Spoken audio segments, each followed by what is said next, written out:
Halo, selamat malam semuanya. Balik lagi di channel Sound in the Dark yang menyajikan cerita horor sambil masak atau sebelum tidur. Di sesi ini kita akan lanjutkan cerita Cinta Membawa Petaka. Jangan lupa juga untuk teman-teman yang nonton silahkan like dan komen video ini. Atau jika ada teman-teman yang punya cerita horor, pengalamannya pribadi bisa langsung komen di kolom komentar. Nanti saya akan kasih kontak saya untuk memfollow up. Langsung saja kita mulai, matikan lampu, pejamkan matamu dan dengarkan ceritaku. Randy yang sedang bekerja di kantor tiba-tiba mendapat pesan dari Yuli kalau ada sesosok bayangan gelap dengan mata merah itu tengah bertengger di jendela rumahnya. Randy yang mendengar kabar itu menjadi panik dan buru-buru menancapkan gas sepeda motornya ke rumah Yuli. Di tengah perjalanan tiba-tiba saja hujan lebat ditemani angin yang kencang. Ketika Randy ingin menyelip truk di depannya, mata dia ditutup tangan besar yang sangat gelap. Randy yang sontak kaget tidak menyadari kalau di hadapannya ada truk yang juga melaju kencang. Dan begitu tangan itu terlepas, truk itu sudah di depan Randy dan menabraknya hingga terpental. Dan Randy pun tewas di tempat. Yuli yang mendengar kejadian itu bergegas ke rumah sakit dan melihat kalau Randy sudah tak bernyawa. Di kantongnya ada sapu tangan yang berlumuran darah Randy. Yuli pun menangis sejadi-jadinya. Hari demi hari berlalu, tetapi ketegangan tidak pernah benar-benar menghilang dari kehidupan Yuli. Meskipun Mbah Surya terus membantu dengan ritual dan doa, perasaan gelap yang membayangi dirinya tidak kunjung surut. Ia merasa seperti ada sesuatu yang terus mengintainya, menunggu waktu yang tepat untuk menyerang. Di sisi lain, Didi mulai merasakan dampak dari perbuatannya. Setiap malam ia dihantui mimpi buruk yang membuatnya terbangun dengan tubuh gemetar. Wajah Mbah Ijo kerap muncul dalam mimpinya, tertawa dengan nada yang mengerikan sambil membawa sesuatu yang tampak seperti jiwanya sendiri. Ia mencoba mengabaikan mimpi itu, tetapi rasa bersalah dan ketakutan perlahan-lahan menghancurkan dirinya dari dalam. Suatu hari, Yuli memutuskan untuk pergi ke puskesmas tempat ia bekerja. Ia merasa bahwa rutinitas dapat membantu mengalihkan pikirannya dari semua hal mengerikan yang telah terjadi. Namun, suasana puskesmas terasa berbeda dari biasanya. Rekan-rekannya termasuk Danang dan Yuna memandangnya dengan tatapan penuh rasa khawatir. "Yuli, kau baik-baik saja?" tanya Danang. Yuli mencoba tersenyum, meskipun senyumnya terasa dipaksakan. "Aku baik-baik saja, Danang. Hanya butuh waktu untuk memulihkan diri." Namun Yuna yang duduk di dekat mereka tampak ragu.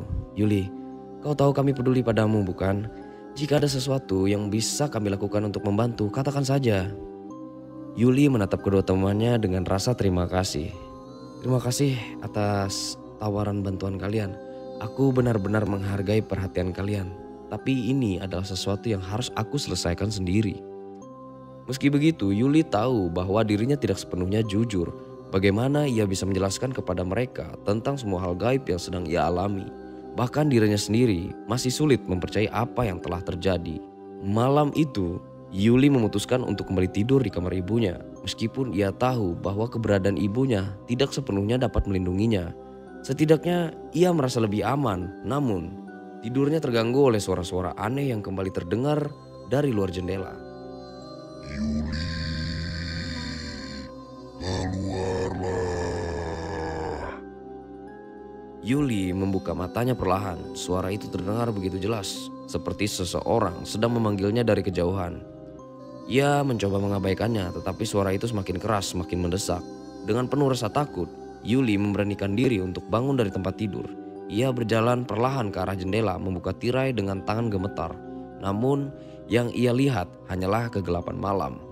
Tiba-tiba bayangan besar melintas di depan jendela membuat Yuli terlonjak mundur. Ia terjatuh ke lantai, napasnya terengah-engah. Liana yang mendengar suara gaduh segera masuk ke kamar. "Ada apa, Yuli?" tanya Liana dengan panik. "Bayangan itu, Bu."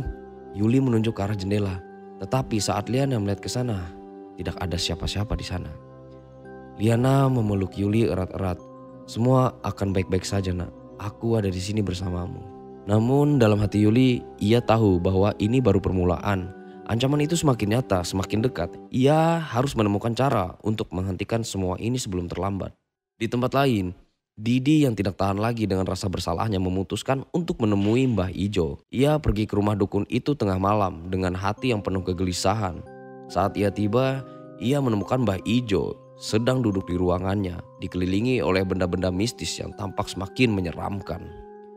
"Mbah, Aku tidak bisa terus seperti ini, kata Didi dengan suara gemetar. Aku ingin mengakhiri semua ini. Aku tidak peduli lagi tentang Yuli. Tolong hentikan, Mbah. Mbah Ijo hanya tertawa kecil. Tatapannya dingin dan penuh kebencian. Mengakhiri? Kau pikir ini permainan yang bisa kau hentikan sesukamu?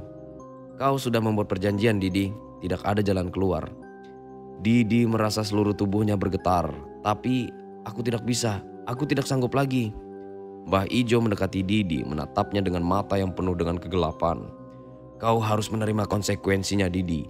Jiwa yang telah terikat tidak bisa dilepaskan begitu saja. Dan sekarang kau harus membayar harga untuk keberanianmu mengkhianati perjanjian ini. Didi mencoba melawan, tetapi tubuhnya terasa kaku. Ia merasakan sesuatu yang dingin dan mengerikan merasuki dirinya, seolah-olah Mbah Ijo sedang mengambil alih seluruh keberadaannya. Yuli, bisik Didi dengan suara lirih sebelum semuanya menjadi gelap. Keesokan harinya desa dikejutkan oleh berita tentang Didi yang ditemukan tidak sadarkan diri di tepi sungai. Tubuhnya dingin seperti es dan tatapannya kosong yang tidak menunjukkan tanda-tanda kehidupan. Namun yang paling mengejutkan adalah bisikan aneh yang terus keluar dari mulutnya. Yuli, kau tidak bisa lari. Yuli, kau tidak bisa lari. Pagi itu desa gempar mendengar berita tentang kondisi Didi yang aneh. Warga mulai bergosip menghubungkan kejadian itu dengan hal-hal mistis. Beberapa bahkan menyalahkan Yuli yang dianggap sebagai pusat dari segala kekacauan ini. Yuli sendiri merasa cemas dan semakin terisolasi. Tetapi ia tahu bahwa ini bukan saatnya untuk menyerah. Di puskesmas, Yuli berusaha untuk tetap fokus pada pekerjaannya meski perasaan gelisah terus menghantuinya. Danang yang menyadari perubahan sikap Yuli mencoba menghiburnya. Yuli, aku tahu ini berat, tapi kau harus tetap kuat. Kalau ada apa-apa, aku ada di sini. Yuli tersenyum tipis. Terima kasih Danang, aku benar-benar menghargainya. Namun di dalam hati, Yuli merasa harus segera menemukan jawaban. Ia tidak bisa terus hidup dalam bayang-bayang ketakutan. Dengan tekad yang bulat, ia memutuskan untuk menemui Mbah Surya lagi. Singkat cerita, mereka bertemu Mbah Surya. Mbah Surya menyambut Yuli dengan wajah serius. Aku sudah menduga kau akan kembali, Nak.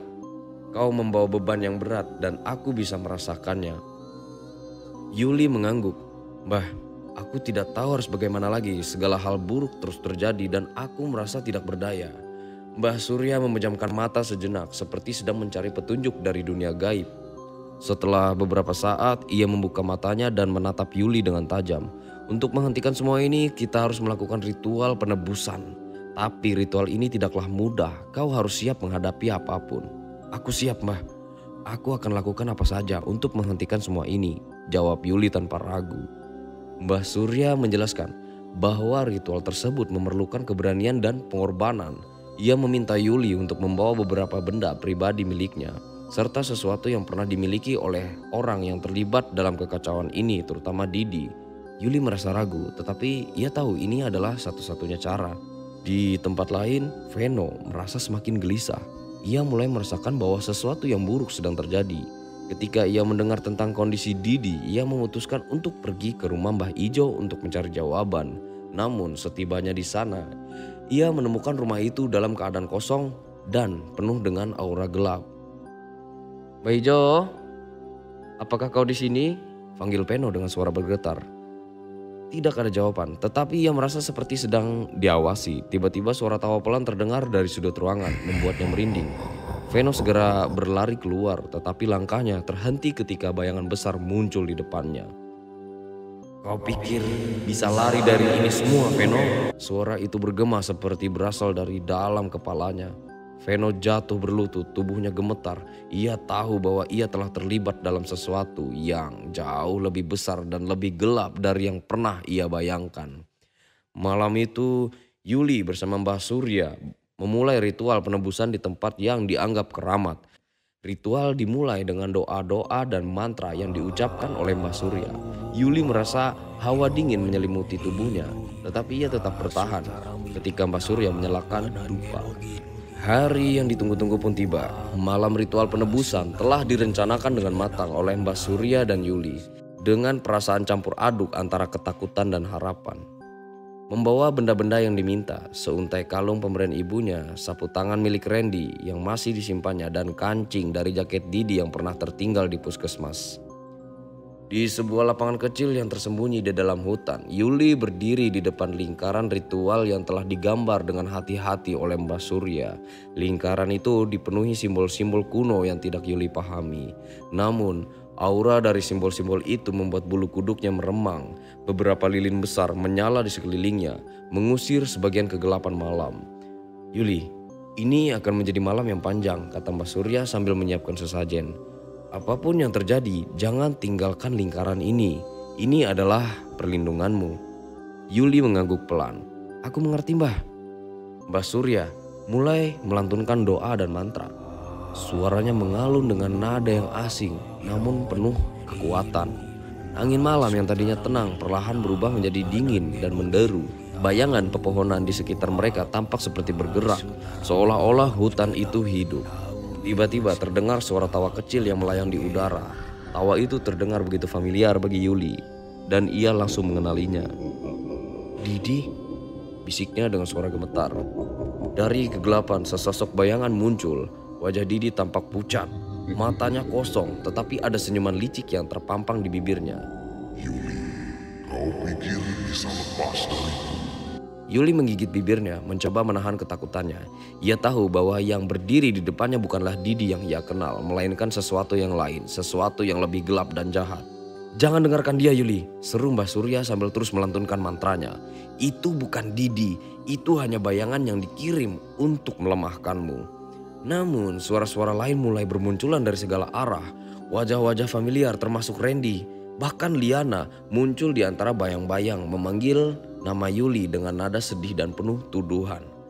"Kau meninggalkan kami, Yuli." Suara Randy terdengar lirih namun menusuk hati. "Ini semua salahmu." Air mata mengalir di pipi Yuli. Ia ingin berlari, ingin memeluk mereka, tetapi ia teringat akan peringatan Mbah Surya. Dengan sekuat tenaga, ia memejamkan matanya dan merapatkan tangannya di dada, berdoa dalam hati agar semua ini segera berakhir.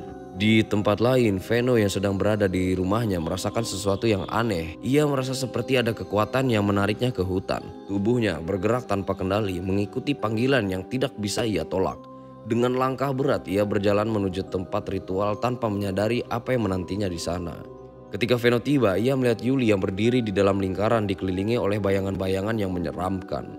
Namun, yang paling mengejutkan adalah sosok Mbah Ijo yang tiba-tiba muncul dari kegelapan. Ia tertawa dengan suara menggelegar, wajahnya penuh dengan kepuasan. "Kalian pikir bisa mengalahku dengan ritual ini?" seru Mbah Ijo. Mbah Surya berhenti melantunkan mantranya dan menatap Mbah Ijo dengan tatapan tajam. "Ijo, ini sudah cukup. Lepaskan Yuli dari kutukanmu." Mbah Ijo hanya tertawa lebih keras. "Kau tidak memiliki kuasa atas diriku, Surya. Aku sudah terikat dengan kegelapan dan Yuli adalah bagian dari itu sekarang." Tiba-tiba Veno melangkah maju. "Mbah Ijo, hentikan ini. Aku tidak ingin terlibat lebih jauh." Namun Mbah Ijo menoleh ke arah Veno dengan tatapan dingin. "Kau pikir bisa lari dariku, Veno? Kau adalah bagian dari perjanjian ini." Veno jatuh berlutut, tubuhnya gemetar hebat. Yuli yang melihat itu merasa kasihan, tetapi ia tahu bahwa ia tidak bisa berbuat apa-apa untuk membantu. Ritual mencapai puncaknya ketika Mbah Surya mengangkat tangan dan melantunkan mantra terakhirnya dengan suara yang lebih lantang dari sebelumnya. Lingkaran itu mulai bersinar dan bayangan-bayangan di sekitar Yuli mulai berteriak kesakitan sebelum akhirnya lenyap satu persatu. Mbah Ijo sempat terkejut. "Tidak, ini tidak mungkin." Cahaya dari lingkaran itu semakin terang hingga akhirnya menyelimuti seluruh area. Ketika cahaya itu mereda, Mbah Ijo menghilang meninggalkan keheningan yang mencekam. Yuli jatuh terduduk, tubuhnya lemas. Mbah Surya mendekatinya dan memegang bahunya. "Kau sudah melakukannya dengan baik, Nak. Ini belum berakhir, tapi kau telah mengambil langkah besar untuk membebaskan dirimu." Yuli menatap Mbah Surya dengan mata yang penuh air mata. "Apa yang harus aku lakukan sekarang, Mbah?" Mbah Surya tersenyum tipis. "Kita akan melanjutkan perjuangan ini, tetapi untuk malam ini kau harus beristirahat. Kau sudah melalui banyak hal." Yuli mengangguk pelan, merasa sedikit lega meskipun hatinya masih penuh dengan pertanyaan dan kekhawatiran. Ia tahu bahwa perjalanannya belum selesai, tetapi ia siap menghadapi apapun yang akan datang. Malam semakin larut dan suasana hutan masih diselimuti keheningan yang mencekam. Setelah ritual yang nyaris merenggut segalanya, Yuli kembali ke rumah Mbak Surya untuk beristirahat. Namun, tidur adalah hal terakhir yang bisa ia dapatkan malam itu. Bayangan wajah Didi, tawa Mbah Ijo dan suara-suara penuh tuduhan terus terngiang di benaknya.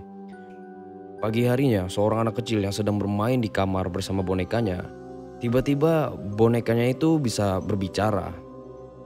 Aku kepanasan dan ingin mandi. Anak kecil itu terkejut dan ketakutan. Namun boneka itu berbicara lagi. Jangan takut Sela, aku temanmu. Bukannya kamu sering bermain denganku?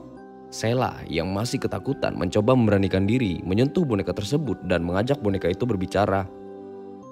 Aku baru tahu kamu bisa berbicara. Nama kamu siapa? Tanya Sela. Namaku Oji Sela. Bisakah kamu membawaku ke sumur untuk memandikanku? Pinta boneka itu. Ayo kita ke sana sekarang. Sela pun segera berlari menuju sumur melewati dapur. Sela, jangan lari-lari ya, takut jatuh, ucap ibu Sela yang sedang memasak. Sela dengan polosnya turun ke tanah dan membuka sumur yang ada di belakang rumahnya. Dia pun mengambil ember kecil untuk menimba air dalam sumur tersebut. Sela pun mulai membasahi boneka Oji dengan air sumur dan mulai menyabuninya. Wah, air dalam ember ini habis. Aku akan mengambil air lagi untuk membilasmu, Oji, ucap Sela dengan girang. Boneka Oji yang bermimik datar tiba-tiba tersenyum di depan Sela. Sela pun tersenyum bahagia. Boneka itu pun mulai berbicara dengan nada yang berbisik.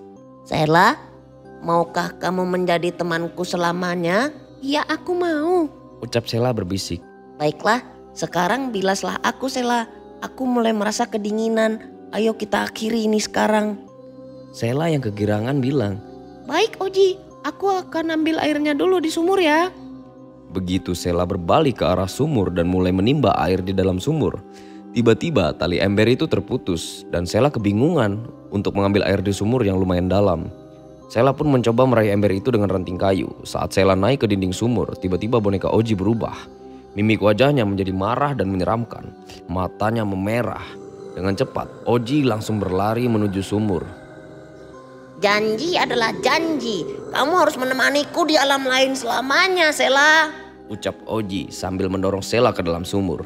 Sela pun terjatuh. Namun, anak kecil berumur 5 tahun yang belum bisa berenang berusaha untuk menyelamatin dirinya dengan mencoba menggapai puncak dinding sumur. Namun karena badannya yang masih kecil, Sela tak dapat meraih puncak sumur itu. Alhasil, Sela yang tidak mampu berteriak tewas mengenaskan di dalam sumur itu. Ibu Sela yang menyadari Sela lama sekali di tanah itu mulai mencari Sela.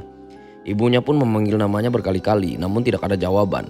Sampai akhirnya ibunya melihat boneka yang berada di tepian sumur. Ibunya langsung berlari ke arah sumur dan alangkah terkejutnya ibu Sela menemukan Sela sudah tewas tenggelam di dalam sumur. Desa jadi gempar. Kematian aneh mulai terjadi di desa. Berita itu pun sampai ke telinga Yuli dan Mbah Surya. Dan mereka pun turut berduka dengan kejadian ini. Sepertinya ini harus segera diselesaikan. Teror Mbah Ijo sudah mulai mengganggu nyawa masyarakat desa, ucap Yuli. Mbah Surya pun berkata, besok temui aku, kita akhiri ini secepatnya. Keesokan harinya, Mbah Surya memutuskan untuk memanggil Yuli ke ruangannya. Di meja kayu tua yang penuh dengan buku-buku kuno dan sesajen, Mbah Surya menatap Yuli dengan mata yang penuh dengan beban. Yuli, ini belum selesai, katanya pelan. Mbah Ijo mungkin telah pergi sementara, tapi kutukan ini belum benar-benar terangkat. Ada sesuatu yang harus kamu lakukan. Yuli mengangguk lemah. Ia tahu bahwa perjuangannya masih panjang. Apa yang harus aku lakukan, Mbah? Mbah Surya membuka sebuah buku tua. Halamannya menguning oleh waktu. Ia menunjukkan sebuah ilustrasi simbol aneh yang mirip dengan yang ada di lingkaran ritual tadi malam. Ini adalah segel terakhir yang harus dihancurkan.